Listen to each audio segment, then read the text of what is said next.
Isang linggo na lang bago ang simula ng paghahain ng kandidatura para sa eleksyon 2025. Ininspeksyon na ang venue o pagdarausan para sa filing ng national candidates habang binubuo na ang makinang mag-iimprenta ng mga balota na halos wala umanong palya. Nakatutok live si Oscar Oida. Oscar? Yes, Mel, kaugnay nga niyan. Kanina, prinisenta na sa mga miyembro ng media ang dalawang printing machine na gagamitin sa pag-imprenta ng mga balota para sa darating na eleksyon. Inabutan naming ina-assemble na sa National Printing Office ang mga makinang gagamitin sa pag-imprenta ng mga balota para sa election 2025. Gawa pa sa Amerika ang mga makina na nasa 300 million pesos bawat isa. Yung makina na to is first in Asia. Ito yung first 2 units in Asia. Finished balot na siya. Walang hawak ng balot. So from roll to balot, yun na yung output niyan.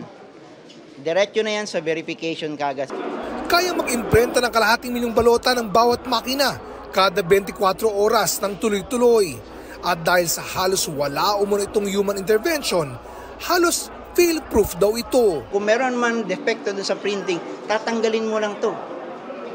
At then papalitan mo ng bago. Parang desktop printer, tatakbo ka na ulit. Hindi mo kailangan ng engineer. Sa susunod na buwan, target gawin ang test printing. December to March naman ang actual printing ng 73 milyong balota.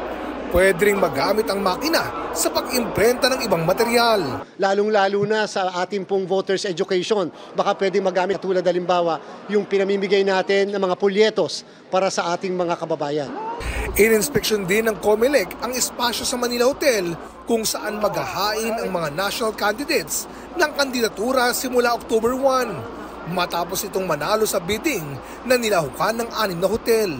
Limitado lang sa 3 ang pwedeng isama ng senatorial aspirant habang 4 naman ang papayagan sa bawat party list. Hindi naman magiging strikto sa kasuotan at posibleng gimmick ng mga aspirant pero sana nila ay isaalang-alang pa rin ang paggalang sa electoral process. We have to respect na ito po ay isang pagkakataon na maipakilala natin ang ating ugali. Kahapon ay binisita na rin ng COMELEC ang 2 sa data centers na gagamitin sa eleksyon. Maigpit ang seguridad at nakadesenyo ito para hindi maapektuhan ng lindol, baha at bagyo. Kaya maiimbak at maiingatan ang mga datos. Check din daw ang cooling system at power supply para hindi magkaaberya ang COMELEC server. Samantala, Mel, muling pinaalalahanan ng COMELEC ang publiko na hanggang September 30 na lang ang voters registration at wala na raw extension nito. Mel? Maraming salamat sa iyo, Oscar Oida.